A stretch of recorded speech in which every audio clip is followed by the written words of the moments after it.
Hey my lovely listeners, तो कैसे हैं आप सब। ले आई हूँ मैं बेलेना फोर्स्ड गर्लफ्रेंड का एक और न्यू एपिसोड। तो चलिए सुनते हैं। अब तक हमने सुना कि कैसे सोनिया जी को सारी सच्चाई पता चल जाती है। वो काफी ज्यादा गुस्से में आ चुकी थी। उनका मन तो कर रहा था कि वो अभी जाकर नताशा का गला घोट दे और उनके पति यानी यश जी की प्यार की निशानी, आखिरी निशानी खत्म हो जाए। पर विक्रम के राज में ये करना नामुमकिन था। वो अपनी ही सनक और गुस्से में चुपचाप पार्टी से निकल जाती है। अब तक पार्टी के सारे गेस्ट भी जा चुके थे। सोनिया जी जो काफी गुस्से में सीढ़ियों से उतर रही थी। पार्टी के ऑलमोस्ट सारे गेस्ट निकल चुके थे। सोनिया जी भी निकलने को हुई, पर तभी उन्हें कुछ आवाजें आई। धैर्य, आपकी मॉम हमारे रिश्ते के लिए मान तो जाएंगी ना। सोनिया जी जो धैर्य का नाम किसी और लड़के के मुंह से सुन थोड़ा चौंक गई। वो उस ओर जाने लगी तो उन्होंने देखा कि धैर्य और प्रिया जो इस वक्त एक कोने में पिलर के पीछे खड़े थे। दोनों एक दूसरे के काफी क्लोज खड़े थे। धैर्य जो प्रिया की जुल्फों को ठीक कर रहे थे और प्रिया के हाथ भी धैर्य की शर्ट के बटन्स पर थे। दोनों को देखकर ये कोई भी बता सकता था कि उन दोनों के बीच कैसा रिश्ता होगा। सोनिया जी जो ये नजारा देख चिल्लाते हुए बोली, धैर्य। अपनी मॉम की आवाज सुनते ही धैर्य और प्रिया उस ओर पलटे।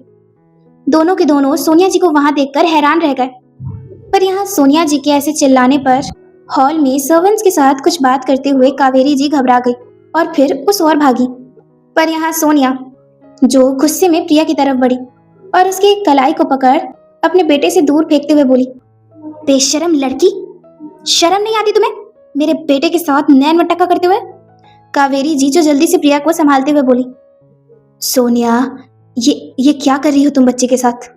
सोनिया जी जो ये सुनकर गुस्से में बोली, बच्ची नहीं है, ये जवान लड़की है और मेरा बेटा एक जवान लड़का जिसके साथ अभी अभी आपकी ये बच्ची रोमांस कर रही थी। पूछिए सड़क छाप लड़की से क्या कर रही थी मेरे बेटे के साथ। सोनिया जी की ऐसी बातें सुन जहां प्रिया के आंखों में आंसू आ गए तो वही कावेरी जी गुस्से में बोली, सोनिया ये क्या लगा रखा है, इसका नाम प्रिया है, कोई सड़क छाप लड़की नहीं। तुम तमीज से बात करो, प्रिया मेरी बेटी जैसी है। सोनिया जी जो गुस्से में आगे बढ़ते हुए बोली, बेटी जैसी है पर बेटी तो नहीं ना। मैं इन जैसी लड़कियों की फितरत बहुत अच्छे से जानती हूँ कावेरी जी। आपसे मीठी मीठी बात कर आपसे गहरे रिश्ते बनाएंगी ताकि आप इन लोगों को जिंदगी भर का सुख दे सके। और वही हुआ भी। आप इन दोनों लड़कियों के झांसे में आ चुकी हैं और ये दोनों लड़की आपका खूब फायदा उठा रही है। नताशा ने तो आपके पोते विक्रम को पटाकर अपने पैर इस घर में जमा दिए और अब ये लड़की मेरे बेटे के पीछे पड़ गई है। इस लड़की का इरादा तो मेरे ही घर में पैर जमाने का है। आप बेवकूफी कर सकती हैं कावेरी जी, पर मैं नहीं। मैं इन जैसी लड़कियों की चाल बहुत अच्छे से समझती हूँ। ए लड़की, मेरे बेटे से दूर रहना वरना मैं तेरा वो हाल करूंगी ना कि तू सोच भी नहीं सकती। प्रिया जो सोनिया जी की ऐसी बातें सुनकर डर रही थी, प्रिया को ऐसे डरता देख कावेरी जी बोली, बस करो सोनिया, दिल में कितना मैल है तुम्हारे, तुम्हें तो इंसानों को पहचानने की परख तक नहीं है। प्रिया बिल्कुल भी ऐसी नहीं जैसा तुम कह रही हो। अगर प्रिया जैसी लड़की तुम्हारे घर में आ गई ना तो तुम्हारे बेटे के और तुम्हारे दोनों के भाग खुल जाएंगे। और वैसे भी प्रिया ने किसी को पटाया नहीं है। तुम्हारा बेटा भी प्रिया से प्यार करता है और ये दोनों शादी करना चाहते हैं। कावेरी जी की बात पूरी होते ही सोनिया जी जो चिल्लाते हुए बोली, बस कावेरी जी बस, आपने पहले मेरी बेटी की जिंदगी बर्बाद की और अब आप मेरे बेटे के पीछे पड़ी हैं। मेरा बेटा ऐसा बिल्कुल भी नहीं, वो ऐसी लड़कियों के झांसे में कभी आ ही नहीं सकता। पर तभी धैर्य जो आगे बढ़ते हैं और प्रिया का हाथ थामते हुए कहते हैं, नहीं मॉम, आप गलत कह रही हैं। मैं भी प्रिया से प्यार करता हूँ और हम दोनों एक दूसरे से शादी करना चाहते हैं। सोनिया जी जो ये सुनकर पूरी तरीके से शॉक रह गई। वो अपने बेटे के पास गई और धैर्य के गाल पर एक जोरदार तमाचा जड़ दिया। प्रिया जो इस नजारे को देख अपने मुंह पर हाथ रख लेती है तो वही कावेरी जी जो सोनिया को रोकते हुए कहती है, सोनिया ये क्या कर रही हो, जवान लड़के पर हाथ उठा रही हो, क्या गलती की है इसने। सोनिया जी जो कावेरी जी की ओर देखकर कहती है, गलती की है, गुनाह किया है, इस लड़के ने नाक कटाई है मेरी। तू भी विक्रम की तरह एक सड़क छाप लड़की के प्यार में पड़ गया। अपने खानदान, क्लास, स्टेटस, किसी के बारे में एक पल का भी ख्याल नहीं आया तुझे। बट कोई बात नहीं, तेरी माँ अभी मरी नहीं है। मैं अच्छे से जानती हूँ कि तेरे लिए क्या सही है और क्या गलत। मैं वो गलती कभी नहीं करूंगी जो कावेरी जी ने की। मैं इन जैसी लड़कियों की फितरत को अच्छी तरीके से समझती हूँ। इसे तुझसे कोई प्यार व्यार नहीं है। इसे तो बस तेरा नाम चाहिए, तेरा स्टेटस चाहिए, तेरा पैसा चाहिए, जो मैं इसे कभी हासिल नहीं करने दूंगी। खबरदार धैर्य, जो आज के बाद तूने इस लड़की की तरफ मुड़ के देखा भी, याद रखना, अगर तू इस लड़की के पास गया तो तू अपनी माँ का मरा हुआ मुंह देखेगा। प्रिया और कावेरी जी तो ये सुनकर हैरान रह गए, पर वही धैर्य जो अपनी मॉम के मुंह से ऐसी बातें सुनते ही प्रिया का हाथ छोड़ देते हैं। प्रिया जो अपनी बेबस नजरों से धैर्य की ओर देखने लगी, पर धैर्य अपनी मॉम के पास जाकर उन्हें समझाते हुए कहते हैं, no mom, please don't do this, हम लोग आपके बिना नहीं रह सकते, अपने मुंह से ऐसी बातें प्लीज मत निकालिए मॉम। सोनिया जो अपने बेटे के हाथ को अपने कंधों से झटकती है और फिर प्रिया के पास जाकर गुस्से से कहती है, बहुत शौक है ना तुम्हें मेरे घर की बहू बनने का, तभी तो मेरे बेटे को पटा लिया तुमने। पर याद रखना, जब तक मैं जिंदा हूं तब तक मैं तुम्हारा ये ख्वाब कभी पूरा नहीं होने दूंगी, और ना ही तुम्हारी दोस्त का ख्वाब। सोनिया जी जो इतना बोल एक नजर कावेरी जी को देखती है और फिर अपने बेटे धैर्य का हाथ पकड़ के वहां से चली जाती है। धैर्य जो अपनी मॉम से ज्यादा कुछ कह नहीं पाते और वो उनके साथ ही वहां से निकल जाते हैं। प्रिया जो उन दोनों के जाने के बाद खूब रोने लगी।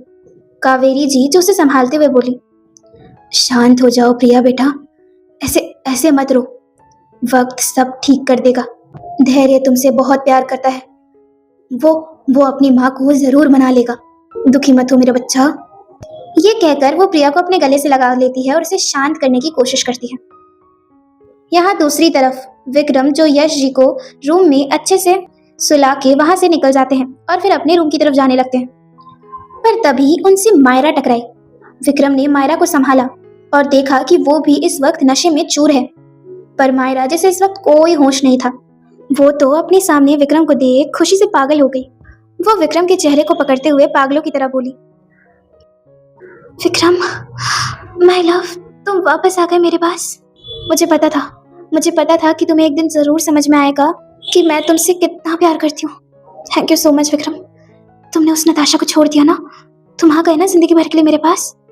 मायरा की ये सारी अजीब अजीब बातें सुन विक्रम जो मायरा को खुद से दूर करते हुए गुस्से से बोले, शट अप, यहाँ पे क्या कर रही हो तुम, घर क्यों नहीं गए अपने, पार्टी खत्म हो चुकी है इसलिए अब तुम जा सकती हो यहाँ से, कम ऑन गेट लॉस्ट। पर मायरा जो इस वक्त इतने नशे में थी कि उसे विक्रम की कोई भी बात कुछ खास समझ नहीं आई, वो जबरदस्ती विक्रम के सीने से लिपट गई और फिर रोते रोते बोली, no no no no please Vikram, I love you, please मुझे खुद से दूर मत करो, मैं नताशा को भी एक्सेप्ट करने के लिए तैयार हूँ, तुम्हें उससे शादी करनी है ना तुम कर लो, मुझे कोई प्रॉब्लम नहीं है, पर विक्रम प्लीज मुझे अपनी लाइफ से दूर मत करो, मैं नहीं जी सकती तुम्हारे बिना। आई love you Vikram, I love you so much, मैं तुम्हें अपना सब कुछ देने के लिए तैयार हूँ विक्रम, एक बार मेरी तरफ एक कदम तो उठाओ। इतना कहकर मायरा जो विक्रम के शर्ट के बटन्स खोलने लगी। विक्रम जो उसके दोनों हाथों को पकड़कर उसे खुद से दूर करते हैं और फिर उसे गुस्से में घसीटते हुए एक कमरे में ले जाते हैं। वो उसे उस कमरे में फेंकते हुए कहते हैं, तुमने अपने होश के साथ साथ अपनी अकल भी गवा दी है, मैं सिर्फ और सिर्फ नताशा का हूँ और नताशा सिर्फ और सिर्फ मेरी, हम दोनों के बीच कोई भी नहीं आ सकता, समझी, कोई भी नहीं। इतना कहकर विक्रम रूम से चले गए और उन्होंने रूम के गेट को बाहर से लॉक कर दिया ताकि मायरा वापस निकलकर उनका पीछा ना करे। पर मायरा जो उनके जाने के बाद खूब रोने लगी। विक्रम जो सीधा अपने कमरे की तरफ जाते हैं। जब वो अपने कमरे में गए तो उन्होंने देखा कि पूरे कमरे में काफी डिम लाइट जली हुई है। वो बेड के पास जाने लगे तो उन्होंने देखा कि नताशा सर से लेकर पांव तक पूरी तरीके से ब्लैंकेट से कवर है, जबकि उस रूम की एसी भी उतनी कुछ हाई नहीं थी। विक्रम को थोड़ा अजीब लगा तो उन्होंने ब्लैंकेट को उठाया, पर ब्लैंकेट उठाते ही उन्होंने देखा कि नताशा अब सो चुकी है। बहुत ज्यादा रोने की वजह से उसका पिलो गीला था। विक्रम जो नताशा के पास आकर बैठे और फिर उसके माथे को सहलाने लगे। नताशा जो सोते वक्त बहुत ही ज्यादा मासूम और प्यारी लग रही थी। थोड़ी देर में विक्रम अपना कोट खोल देते हैं और फिर अपने शर्ट के सारे बटन्स खोलकर अपना शर्ट भी उतार देते हैं। वो नताशा के पास आए और फिर नताशा को पूरी तरीके से अपने ऊपर चढ़ाकर सो गए। उन्होंने नताशा को काफी अच्छी तरीके से पकड़ा हुआ था। वो बहुत ही आहिस्ता आहिस्ता नताशा के माथे और पीठ को टैप करते करते बोले, आई नो आशु कि तुम अपने डैड की वजह से ही दुखी हो। मैंने अपने सपने में भी नहीं सोचा था कि मैं जिस लड़की से प्यार करने लगा हूँ वो कोई आम और अनाथ लड़की नहीं, यश बिरला की बेटी है। सोचा था मेरे पास रहोगी तो तुम्हारी जिंदगी खुशियों से भर दूंगा, पर मेरे होने के बावजूद भी तुम्हारी लाइफ में एक के बाद एक दुख आए ही जा रहे हैं। इस सिचुएशन को मुझे कैसे हैंडल करनी चाहिए मुझे कुछ समझ नहीं आ रहा। बट हाँ, मैं इतना जानता हूँ कि मैं तुम्हें दुखी नहीं देख सकता। तुम जो चाहोगी वैसे ही होगा। पर मुझे ये समझ में नहीं आ रहा कि इतनी बड़ी बात तुमने मुझसे क्यों छुपाई। आई नो कि ये तुम्हारे लिए भी काफी शॉकिंग था, बट तुम्हारी लाइफ से जुड़ी हर चीज के बारे में जानने का हक है मुझे। पर खैर, कोई बात नहीं। तुम्हें जब भी कंफर्टेबल लगे तुम तब बता देना। इतना बोल के विक्रम, जो नताशा की पूरी बॉडी पर अपने हाथ सहलाते सहलाते सो गए। ये मोमेंट उनके लिए बहुत प्रेशियस था। जब भी वो नताशा के साथ होते उन्हें एक सुकून भरी नींद आती। बस ऐसी ही सुकून और गहरी नींद में विक्रम चले जाते हैं। यहाँ नताशा भी काफी गहरी नींद में थी, पर कुछ देर बाद ही उसे डरावने डरावने सपने आने लगे, जिसमें तंश उसे विक्रम से दूर करने की कोशिश कर रहा था। तंश की आवाज अपने सपने में सुनकर भी नताशा जो पूरा पसीना पसीना हो गई थी, और तभी अचानक से उसका सपना टूटा और उसकी आंख खुली। पर जब वो आंखें खोलती है, उसके सामने विक्रम होते हैं, जिन्होंने इस वक्त बहुत ही प्यार से नताशा को अपनी बाहों में भरकर सो रहे थे। नताशा ने देखा कि विक्रम इस वक्त शर्टलेस है और उसके हाथ विक्रम के खुले चेस्ट पर हैं। नताशा के हाथ अपने आप ही विक्रम के चेहरे पर गए। विक्रम, जो सोते वक्त काफी ज्यादा शांत लग रहे थे, उनके चेहरे में एक सुकून था, जिसे देख नताशा मुस्कुराकर बोली, मैं आपसे बहुत प्यार करने लगी हूँ विक्रम। मुझे आज तक किसी के लिए भी ऐसा फील नहीं हुआ। मैं आपसे दूर नहीं जाना चाहती। मुझे बहुत डर लग रहा है विक्रम। वो तंश कपूर यहाँ कैसे? और क्या वो वही था? हाँ, वो वही था। मैं आपको किस मुंह से बताऊं कि उसने मेरे साथ क्या किया है? पर नहीं, मैं ये बात अच्छे से जानती हूँ कि आप मुझसे बहुत प्यार करते हैं और मुझ पर बहुत ट्रस्ट भी करते हैं। मैं आपके सामने अपनी सारी गलती एक्सेप्ट करने के लिए तैयार हूँ, पर उस तंश कपूर की सच्चाई मैं आपसे और छुपा नहीं सकती। मुझे आपको सब कुछ बता देना चाहिए। हाँ। नताशा, जो अब विक्रम को सारी सच्चाई बताने के लिए खुद को प्रिपेयर कर रही थी, पर तभी विक्रम नींद में कुछ बड़बड़ा रहे थे। हिमांशी, हिमांशी, हिमांशी, हमसे दूर मत जाओ, रुक जाओ, हिमांशी। विक्रम की ये बड़बड़ाहट नताशा सुन चुकी थी। उनके मुंह से किसी और लड़की का नाम सुन नताशा तो हैरान ही रह गई। वो तुरंत विक्रम से दूर हुई और उठकर बैठ गई। नताशा के दिल में तो मानो आग ही लग गई थी। विक्रम के होठों पर किसी और लड़की का नाम भी नताशा बर्दाश्त नहीं कर पा रही थी। नताशा, जो गुस्से में खुद से बोली, हिमांशी? ये हिमांशी कौन है? सुबह दादी भी यही नाम ले रही थी। मैंने जब पूछना चाहा तो उन्होंने बात घुमा दी। ये सब क्या हो रहा है? क्या विक्रम मुझसे पहले किसी और से प्यार करते थे? क्या मेरे से पहले भी विक्रम की लाइफ में कोई और लड़की थी?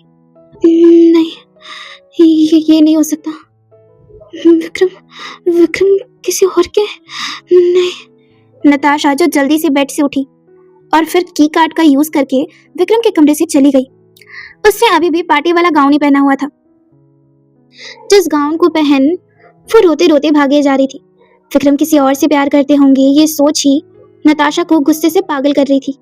वो सीधा भाग भाग कर प्रिया के कमरे की तरफ जाने लगी।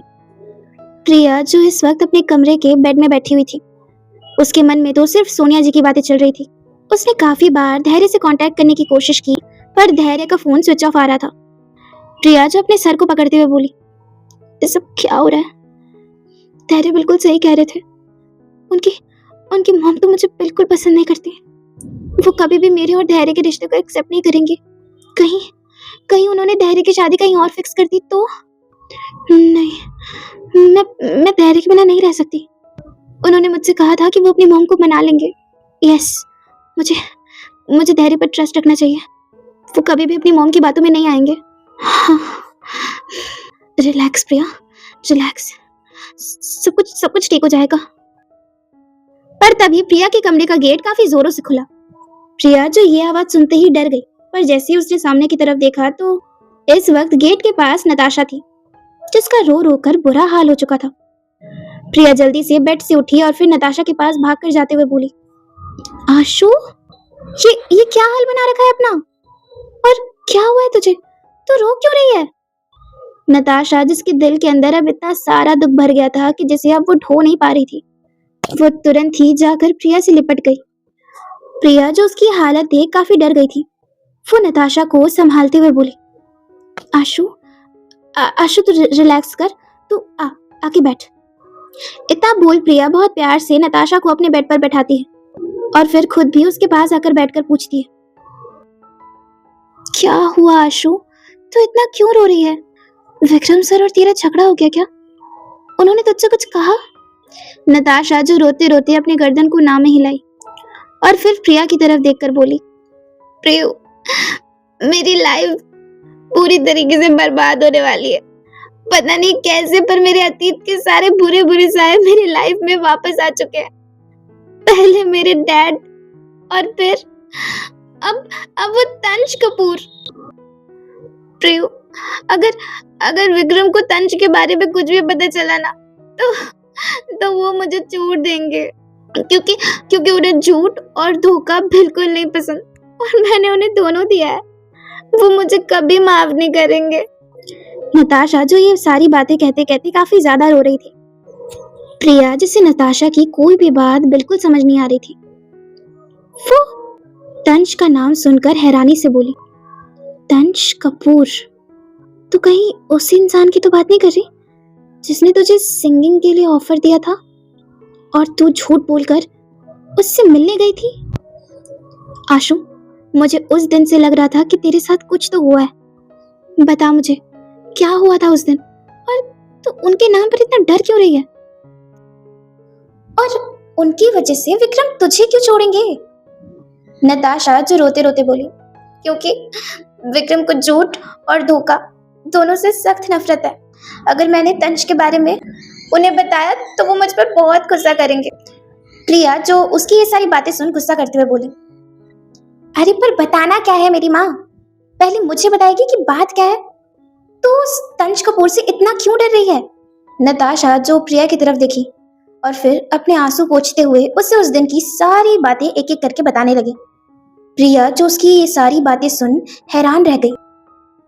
प्रिया जो गुस्से से बेड से उतरी और फिर नताशा को डांटते हुए बोली, आशु, तेरा दिमाग खराब है क्या? तेरे साथ उस दिन इतना कुछ हुआ पर तूने ये बात ना मुझे बताई और ना विक्रम को। अगर तू ये बात उसी दिन विक्रम को बताती तो वो उस तंज कपूर को उसकी असली औकात उसी दिन बता देते। तूने हम लोग से इतनी बड़ी बात छुपाई क्यों? नताशा जो रोते रोते बोली, क्योंकि गलती मेरी थी। उसके बुलाने पर मैं सबसे झूठ बोल के गई थी। प्रिया जो उसकी ये बात सुन माथे पर हाथ रखते हुए बोली, ओफो, वो तो इसीलिए क्योंकि उसने तुझे कहा कि वो तुझे एक सिंगर बनने में मदद करेगा। नताशा तभी बोली, हाँ, यही तो प्रॉब्लम है मेरी। अपने सिंगिंग के जुनून में ये भूल गई कि क्या सही है और क्या गलत। मैं बिना सोचे समझे उसके पास गई, तभी तो उसे मेरे साथ ये सब कुछ करने का मौका मिला। वो तो शुक्र है कि मैं वक्त रहते वहां से भाग गई। प्रिया जो उसकी ये सारी बातें सुन थोड़ा शक्की अंदाज में बोली, इसका मतलब तूने सिंगिंग इसीलिए छोड़ी क्योंकि तुझे लगता है कि तेरी सिंगिंग की वजह से ये सब कुछ हुआ है ना? नताशा जो रोते रोते ही बोली, हाँ, और नहीं तो क्या। अगर मेरी आंखों में एक बड़ी और पॉपुलर सिंगर बनने का सपना नहीं होता तो मेरे साथ कभी ये सब कुछ होता ही नहीं। प्रिया जो उसके पास बैठकर उसे समझाते हुए बोली, हे भगवान, आशु तो ये कैसी बातें कर रही है? उस दिन जो कुछ भी हुआ उसमें तेरी कोई गलती नहीं थी। अरे उस लड़के की नीयत खराब थी, तभी तो ऐसे अकेले में होटल रूम में बुलाकर तेरे साथ जबरदस्ती करने की कोशिश की। वो सिंगिंग या फिर तुझे किसी और बहाने से अपने पास ले आता या फिर जबरदस्ती भी तो कर सकता था ना। तो इन सब का सारा दोष अपनी सिंगिंग को क्यों दे रही है? नताशा जो प्रिया का हाथ पकड़ के डरते डरते बोली, प्रियो, वो सब छोड़, मुझे ये बता कि अब क्या करूं मैं? तंज कपूर मेरी लाइफ में वापस आ गया।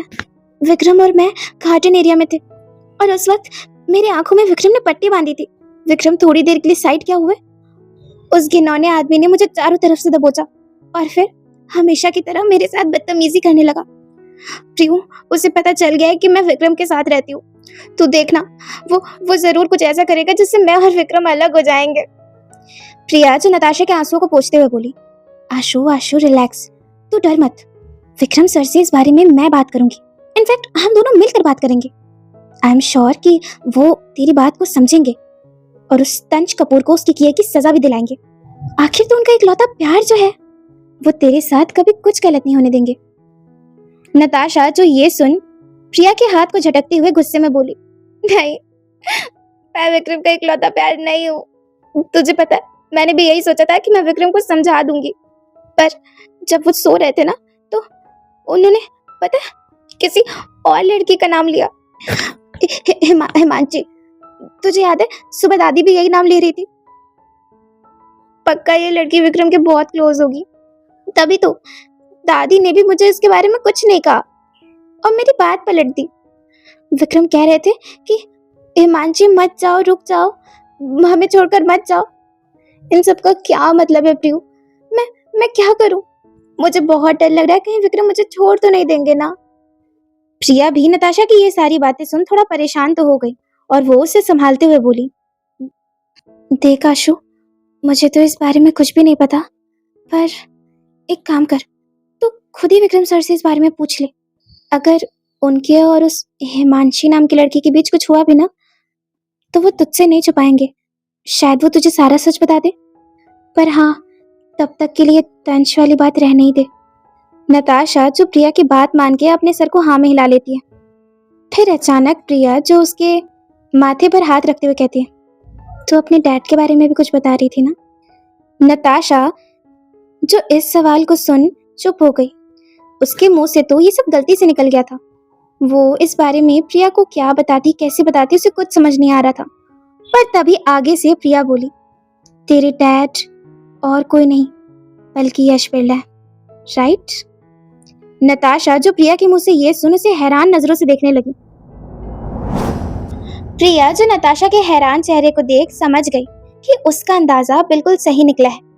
वो हल्की सी मुस्कुराहट के साथ बोली, मुझे लग ही रहा था कि तेरा उनके साथ कोई तो रिश्ता है। उन्हें देखते ही तेरी आंखों में पानी भर आता था और तेरा मूड अच्छा भी रहता था ना, तो तू अपना मुंह सड़ा सा बना लेती थी। मुझे अच्छे से पता है आशु कि तू अपने डैड को अपनी मॉम का हथियारा समझती है। तू उनसे नाराज है क्योंकि वो तुझे और तेरी मॉम को छोड़ के चले गए थे। पर आशु, तूने कभी उनकी नजरें देखी है? वो तेरी तरफ कितनी तरस भरी नजरों से देखते हैं। क्या तुझे उन पर एक पल के लिए भी दया नहीं आती? नताशा जो प्रिया की ये सारी बातें सुन गुस्से में बोली, नहीं, मुझे किसी के लिए भी कोई भी दया नहीं आती। और तू ना प्लीज अपना ये सीआईडी वाला दिमाग चलाना बंद कर। वो मेरे डैड थे, पर अब वो मेरे कुछ भी नहीं लगते। उनका जो भी रिश्ता है वो सब विक्रम से है, मुझसे उनका कोई ताल्लुक नहीं। एंड अगर तू मुझे कुछ समझाने की कोशिश कर रही है ना, तो प्लीज मत कर। जब उन्हें आना था तब तो वो आए नहीं, छोड़ के चले गए मुझे और मेरी मॉम को। तब नहीं आया उन्हें हम पर तरस? उन्हें तो कोई फर्क नहीं पड़ा होगा। तो अब उनके साथ जैसे को तैसा हो रहा है, मुझे भी उनसे कोई फर्क नहीं पड़ता। उनकी वजह से मैंने अपनी मॉम को खोया है, अपनी मॉम को रोते हुए तड़पते हुए देखा है। और तू कह रही है कि मैं उन पर तरस खाऊं? नहीं, कभी नहीं। प्रियू, प्रॉमिस कर, मेरे डैड वाला राज तू कभी किसी को नहीं बताएगी, स्पेशली विक्रम को। मैं नहीं चाहती कि मेरी वजह से किसी के भी कोई भी रिश्ते में दरार आए। प्लीज प्रियू, प्रॉमिस कर। प्रिया जो नताशा की बातें सुनकर थोड़ा इमोशनल हो गई थी, वो उसके हाथ पर हाथ रखते हुए बोली, ओके बाबा, प्रॉमिस, मैं किसी को भी इस बारे में कुछ नहीं बताऊंगी। पर नताशा, विक्रम सर से अब तेरी शादी होने वाली है। मुझे नहीं लगता कि इतनी बड़ी बात तुझे उनसे छुपानी चाहिए। नताशा जो प्रिया की इस बात पर कोई जवाब नहीं देती और फिर अपने आंसुओं को पोंछ लेटते हुए कहती है, चल सो जाते, बहुत नींद आ रही है मुझे, आज मैं यहीं सोऊंगी। इतना बोल के नताशा रूम की लाइट्स ऑफ कर देती है और फिर ब्लैंकेट कवर करके सो जाती है। प्रिया जो उसका ये रिएक्शन देखकर समझ गई थी कि नताशा इस बारे में किसी से भी कोई बात नहीं करना चाहती। वो उसकी हालत भी समझ रही थी कि कहीं ना कहीं वो भी अपनी जगह सही ही है। उसके डैड की गलती की वजह से ही आज उसकी मॉम इस दुनिया में नहीं है, जिसकी वजह से नताशा को भी अपनी पूरी जिंदगी में कितना स्ट्रगल करना पड़ा। प्रिया जो आगे कुछ भी नहीं कहती और चुपचाप जाकर नताशा के बगल में सो जाती। अगले दिन सुबह का वक्त, विक्रम का कमरा। विक्रम जिन्हें हमेशा से ही सुबह जल्दी उठने की आदत थी, जिसकी वजह से उनकी आंख खुल जाती है। थोड़ा अंगड़ाई लेते हुए उन्होंने जब अपनी आंखें खोली तो देखा कि नताशा उनके आसपास नहीं है। नताशा को अपनी बाहों में ना देख वो बेचैन होकर उठे। उन्होंने रूम के चारों तरफ देखा और फिर जल्दी से जाकर बाथरूम भी चेक किया, पर नताशा पूरे रूम में कहीं भी नहीं थी। विक्रम, जो नताशा को अपने पास नाक पाकर चिढ़ते हुए बोले, पता नहीं सुबह सुबह कहाँ चली गई। रात को तो बहुत ज्यादा रो रही थी। पता नहीं उसकी तबीयत अभी कैसी होगी। मुझे जाकर चेक करना चाहिए। इतना कहकर विक्रम अपने कमरे से निकल गए। पर विक्रम जो जैसे ही अपने कमरे से निकले, उनकी नजर सबसे पहले यश जी पर पड़ी। यश जी कमरे से तैयार होकर नीचे की तरफ जा रहे थे, पर जैसे ही वो विक्रम को देखते हैं तो वो रुक जाते हैं। उन्हें अपनी नशे में कही गई सारी बातें याद थी। विक्रम को देख वो थोड़ा थोड़ा घबराने लगे कि पता नहीं विक्रम उनके बारे में क्या सोच रहे होंगे। यहाँ विक्रम जो उनके पास आकर कहते हैं, good morning Yash uncle. I hope कल रात को आपको अच्छी नींद आई होगी। यश जी जो विक्रम की इस बात पर आंखें चढ़ाते हुए कहते हैं, वो विक्रम कल थोड़ी ज्यादा ड्रिंक कर ली थी तो इसलिए। विक्रम जी यश जी की बात को समझते हुए बोले, I know uncle. I hope Yash uncle की आपको याद होगा कि कल रात हमारे बीच क्या बात हुई थी। यश जी जो ये सुन विक्रम की ओर देख परेशानी से बोले, विक्रम प्लीज, मेरी फैमिली में से किसी को भी ये बात पता नहीं चलनी चाहिए, स्पेशली सोनिया। एक तो वो ऐसी नताशा को पसंद नहीं करती। पता नहीं सच जानने के बाद वो क्या रिएक्ट करेगी। विक्रम जो यश जी के कंधे पर हाथ रखते हुए बोले, डोंट वरी अंकल, आपका राज राज ही रहेगा। मैं किसी से भी इस बारे में कुछ नहीं कहूंगा।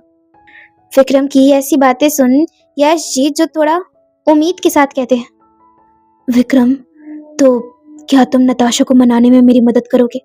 वो मुझसे नाराज हो गई है। उसे लगता है कि उसकी मॉम के साथ जो कुछ भी हुआ वो मेरी वजह से हुआ। ये सच नहीं है विक्रम। मैं प्रार्थना से बहुत प्यार करता था। मैं उसे चाह कर भी हर्ट नहीं कर सकता था। विक्रम प्लीज, अगर तुम नताशा को समझाओगे तो वो जरूर समझेगी। प्लीज उसे मना लो कि वो मुझसे नाराज ना रहे। मुझसे उसकी बेरुखी और नाराजगी अब सही नहीं जा रही। विक्रम जो यश जी की ये सारी बातें सुन सख्त अंदाज में बोले, I am sorry Yash uncle, पर मैं इस मामले में आपकी कोई मदद नहीं कर सकता। मैं नताशा को खुश देखना चाहता हूँ, परेशान या दुखी नहीं। इनफैक्ट जब तक वो खुद मुझे इस बारे में नहीं बताती, मैं उससे इस मामले में कोई बात नहीं करने वाला।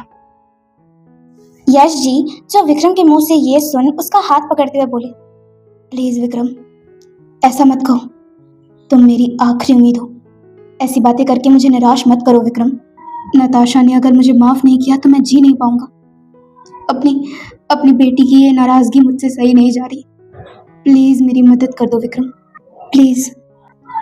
यश जी को ऐसे गिड़गिड़ाते देख विक्रम को बहुत बुरा लग रहा था। आखिर वो भी तो यश जी को अपने पिता के समान मानते थे, तो फिर अपने पिता की ऐसी हालत देख बुरा तो लगना ही था। विक्रम जो यश जी को सांत्वना देते हुए कहते हैं, अंकल रिलैक्स। देखिए मैं नताशा से तो इस बारे में बात नहीं कर सकता, पर आपका थोड़ा बहुत साथ दे सकता हूँ। पर हाँ, आपकी वजह से अगर मेरी आशु को कोई भी प्रॉब्लम हुई तो ये मैं बर्दाश्त नहीं करूँगा। आपने बचपन से लेकर आज तक कभी भी मुझे मेरे फादर की कमी महसूस नहीं होने दी, इसलिए आपकी मदद करना तो मेरा फर्ज है। यश जी के दिल में एक बहुत बड़ी तसल्ली हुई कि अब विक्रम भी उनके साथ है। वो विक्रम को गले लगाते हुए बोले, thank you so much Vikram. तुम अगर मेरे साथ हो तो देखना, मैं बहुत जल्द अपनी बेटी को मना लूंगा। अब वो मुझसे ज्यादा दिन तक नाराज नहीं रह सकती। यहाँ हॉल में कावेरी जी जो इस वक्त काफी ज्यादा खुश लग रही थी। वो तो इस वक्त इतनी खुश थी कि खुद ही सबके लिए नाश्ते के टेबल को तैयार कर रही थी। तभी उनकी नजर सीढ़ियों पर पड़ी जहाँ से विक्रम और यश आ रहे थे। विक्रम को देख वो खुशी से उनके पास गई और फिर खुशी से चहकते हुए बोली, विक्रम बेटा, नताशा कहाँ है? विक्रम जो ये सुन दादी के पास आते हुए कहते हैं, आई डोंट नो दादी, मेरे साथ कमरे में ही थी, पर पता नहीं सुबह सुबह कहाँ चली गई। पर आप उसे क्यों ढूंढ रही हैं? कुछ काम था आपको? कावेरी जी जो बहुत खुश होकर मुस्कुराते हुए बोली, अरे काम नहीं था बेटा, खुशखबरी थी, खुशखबरी। कावेरी जी की इस बात पर यश जी ने पूछा, किस बात की खुशखबरी कावेरी जी? कावेरी जी बोली, अरे यश, बहुत बड़ी खुशखबरी है। अच्छा हुआ कि तुम भी रात भर यही रुक गए। तुम्हें पता है, विक्रम के प्रपोजल के बाद मैंने तुरंत ही पंडित जी से बात कर ली थी रात को। तो उन्होंने मुझे कुंडली देखकर सुबह ही कहा कि परसों का दिन शादी के लिए बहुत बहुत बहुत शुभ है। इस दिन जो भी जोड़ा शादी करता है उन दोनों की जोड़ी जन्मों जन्म तक बंधी रहती है। विक्रम, जिनके सख्त चेहरे में दादी की ये बातें सुनकर हल्की सी स्माइल उतर आई। जिस छोटी सी स्माइल को कावेरी जी ने देख लिया और फिर उसके गालों को हल्का सा खींचते हुए बोली, मेरा विक्कू, अब तो खुश है ना तू? परसों से तेरी नताशा सचमुच तेरी बन जाएगी। यश जी भी इस बात को सुनकर खुश हो जाते हैं। वो भी खुशी से बोले, ये तो बहुत बढ़िया खबर है कावेरी जी। उन्होंने इतना ही कहा था कि तभी सीढ़ियों से प्रिया ने कहा, क्या बढ़िया खबर है यश अंकल? सभी लोग ये आवाज सुनकर सीढ़ियों की ओर पलटे तो देखा कि प्रिया और नताशा दोनों साथ में नीचे आ रही थी। नताशा ने ब्लू रंग की काफी क्यूट सी लॉन्ग फ्रॉक पहनी हुई थी, तो वहीं प्रिया, जिसने नॉर्मल ब्लैक जीन्स और ग्रीन टॉप पहनी हुई थी, दोनों ही काफी प्यारी और खूबसूरत लग रही थी। विक्रम तो हर दिन नताशा का नया लुक देखकर दीवाने हो जाते। वो नताशा को अपनी प्यार भरी नजरों से सीढ़ियों से उतरते हुए देखने लगे, पर यहाँ नताशा की नजर यश जी पर टिकी हुई थी। यश जी भी इस वक्त नताशा को ही देख रहे थे, नताशा जो बहुत क्यूट लग रही थी। यहाँ दोनों सहेलियां सीढ़ियों से नीचे उतरी और फिर दादी के पास जाकर नताशा बोली, दादी, क्या खुशखबरी? दादी जो नताशा के पास गई और बहुत ही प्यार से उसके माथे को चूमते हुए बोली, यही कि तुम बहुत जल्द इस घर की सचमुच में बहू बनने वाली हो। मैंने पंडित जी से बात कर ली है, उन्होंने परसों का मुहूर्त दिया है। कल तुम्हारी और विक्रम की संगीत और मेहंदी होगी और परसों सुबह में हल्दी और फिर रात को शादी। कहो, करोगी ना मेरे विक्रम से शादी? दादी के इस सवाल पर नताशा जो सबके सामने थोड़ा थोड़ा शर्माने लगी। उसे शर्माता देख विक्रम जो उसके पास आने लगे कि तभी सीढ़ियों से एक आवाज आई, वाओ, बहुत बढ़िया खबर है। सभी लोग जो सीढ़ियों की तरफ देखे तो वहां पर और कोई नहीं बल्कि मायरा खड़ी थी। उसने अभी भी कल रात वाले कपड़े पहने हुए थे, पर उसके चेहरे और बालों का हुलिया अभी थोड़ा ठीक ठाक था। वो सीढ़ियों से नीचे आने लगी। नताशा जो उसे यहाँ पर देख थोड़ा ऑकवर्ड फील करने लगी, पर मायरा जो सीढ़ियों से धीरे धीरे नीचे आई और फिर सबसे पहले यश जी को गले लगाते हुए कहा, गुड मॉर्निंग पापा। यश जी ने भी बड़े प्यार से अपनी बेटी के माथे को सहलाते हुए कहा, गुड मॉर्निंग माय प्रिंसेस। ये सब सुन के नताशा को थोड़ा अच्छा नहीं लग रहा था। उसका चेहरा थोड़ा सा उतर गया और उसके उतरे हुए चेहरे को देख विक्रम को बुरा लगने लगा। पर तभी दादी जो माहौल को ठीक करते हुए बोली, अच्छा हुआ मायरा तुम भी आ गई। अब चलो चलो सब लोग बैठो, आज तुम लोग के लिए मैंने बहुत ही स्पेशल नाश्ता बनाया है। विक्रम जो दादी के मुंह से ये बात सुनकर कहते हैं, बहुत अच्छा किया दादी, आज वैसे भी कुछ स्पेशल गेस्ट आने वाले हैं ब्रेकफास्ट के लिए। अब क्या होने वाला है कहानी में आगे और कौन है ये स्पेशल गेस्ट, कमेंट्स में जरूर बताइएगा। पूरी कहानी सुनने के लिए subscribe my channel dreaming with Preeti. Thanks for watching and subscribe for more guys.